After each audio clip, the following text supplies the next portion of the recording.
What's going on, guys? Welcome back to NolanTCG, and we are back here today for another deck profile, and this time it is for Virtual World. So, with the new ban list coming, I think Virtual World got neutered the most, but probably had the most kind of creative path forward, I guess. Given that Drytron kind of just evolves into Dragoon plus Vanities, hopefully you can't get past me, Virtual World kind of starts to get a bit wacky. So you start to have stuff like the hand rip kind of variants become more... They've always been there, but it's like much more prevalent. Also now you have the ability to make Dragoon and stuff with the kind of other ways that you can play the deck. So I kind of felt as though with the new ban list, this was probably the best deck to show off first for the format. And then we'll kind of move into some other stuff as we go along. But as always, before we do get started, please remember to drop down below and hit that subscribe button if you are new here, because we are always happy to have new people to the channel. And let's get on into the deck profile for this one. Okay, so starting us off, we have, of course, 3 copies of Lulu.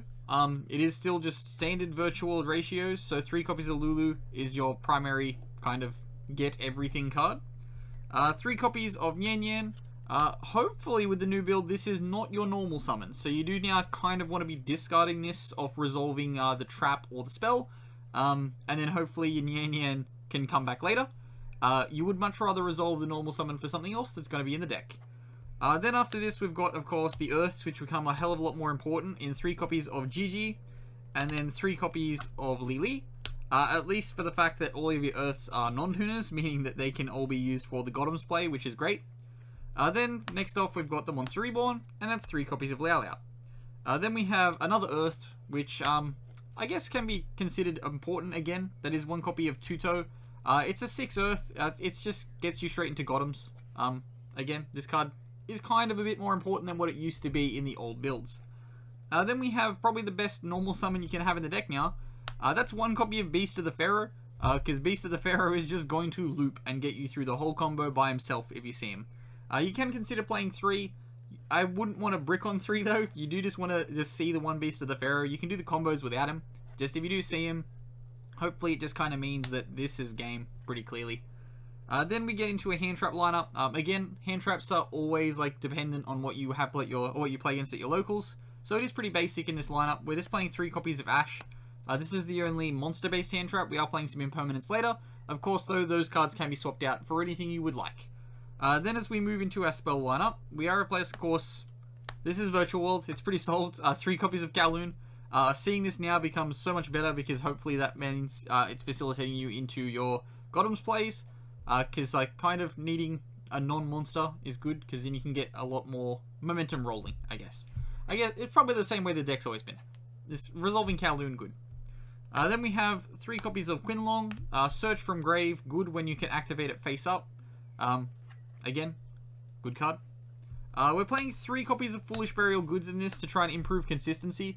You don't necessarily need to have a massive back and forth game in this deck, simply because now, if it's consistent enough, you can just rip your opponent for 4, and then they just don't get to play properly next turn. Hopefully, on top of that, you have a Chuchi Pop, at which point I don't see them playing it all, like, completely. So, 3 copies of Foolish Burial Goods is good, because we need consistency. That's why it's called Goods. Then we have, of course, 2 copies of Pot of Desires. We're playing 3 of everything. Just go through your deck, hopefully get consistent cards. Overall, this deck is just designed to be consistent as possible. We have, of course, 2 copies of Prosper, though. I feel as though a 2-2 ratio is correct because you don't want to see both of them if you're playing a 3-3 line. Also, your extra deck kind of is a lot more important now in being able to see the 2 different lines you can go down in this deck, whether it be hand rip or whether or not it be like that double negate kind of combo. And if you activate the Prosp, like just 3 Prosp can be considered bad. Your Prosp might rip away kind of a line you don't want to see, and then you see the other one, and you're kind of screwed. But yeah, 2 copies of Prosp, 2 Desires, I feel is correct for this current build. You can, of course, change it if you wish to. You can just play 3 Desires if you want to like make it a little bit more budget. 1 copy of E-Tilly, though, will round out our spell lineup. It just facilitates everything. You just get like your Psychics to the field, free, no need to use your normal summon, play game. Then we get into our trap lineup. 3 copies of the 1 card you really, really want to see now in your going first hand, or at least like have the ability to access it off your Kowloon. That is the 1 copy of Chuchi. This is now your like best interruption on that like off turn after you've ripped 4. You just want to like Chi-Chi pop something and leave them with 1 resource, and hopefully that's enough to win.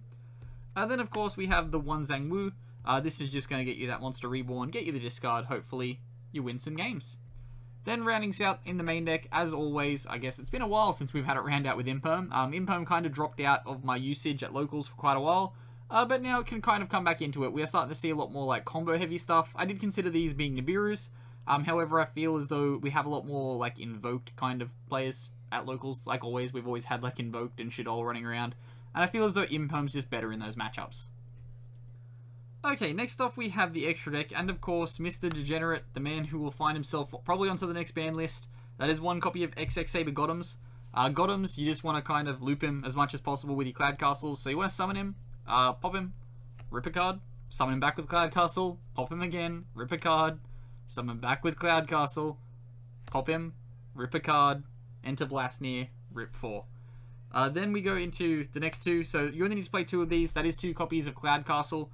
If you can resolve 3 Cloud Castle and like rip for 5, that would be like pretty big brain. However, I feel as though that's probably a bit of a pipe dream unless you draw like god tier hands. So this is probably the correct ratio for this. Then we move into our next package. This is the package to summon the Dragoon Crystal Wing. So we have 1 copy of Ultimaya Zolkin, 1 Muddy Mud Dragon, and 1 Crystal Wing. So essentially in this, you want to use the 2 6s to make the Ultimaya Zolkin, set a card, summon the Crystal Wing. Then you want to get into your Muddy Mud Dragon, and then use the effect to fuse it and the Zolkin into a Dragoon. Then for the rest of our Synchro lineup, we're playing the Draw package. So we got 1 Stardust Charge Warrior, 1 Coral Dragon, and the 1 Ravenous Croco Dragon. Hopefully you can go down this line if you're kind of bricking a little bit. Gets you a couple of draws. Hopefully you can set up a bit better of a board. I'm not in this build playing the rank 9 negation. You can definitely look at playing that. Also, I'm not playing a way to make Zeus. Well, I'm just not playing a Zeus in general. You can also look at playing like a Fortune Shun and a Zeus if that's something you're interested in. But then, of course, we do have the 1 copy of Shen Shen rounding out our Synchro lineup. Floodgate on legs, gets to reborn. Card is just going to be like pretty oppressive as this goes on. I think we'll kind of find out that Shen Shen was a much better card than we gave it credit for in the previous format. Then moving into our Xyz, we have, of course, the 4th card of the Hand Rip. That is 1 copy of Enter Blathnir. Something smart to keep in mind as well, this card doesn't target and it just banishes a card your opponent controls, so you can use this to out-Dragoon if you're having a bit of a tough time. Then we have 1 copy of Ptolemai just to re-access that graveyard or bounce a card our opponent controls. 1 Bamboozling Gossip Shadow just for the cheap negation. And 1 Pop in the Breaksword. I felt as though this was probably the 15th card in this extra deck. And just like the free pop kind of felt a little bit more useful. Yeah. I may consider switching this for the rank 9 negation. But then the 15th card in this extra deck is of course the Dragoon that you're going to be summoning off the Mud Dragon and the Zolkin. Gives you that double negate play. But that does wrap us up here for the deck profile for this one. So as always, if you do have any recommendations or things you would change, make sure to comment those guys down below. We're always happy to have feedback on the deck profiles that we upload. But as always, I've been Ben from NolanTCG, and have a good afternoon everybody.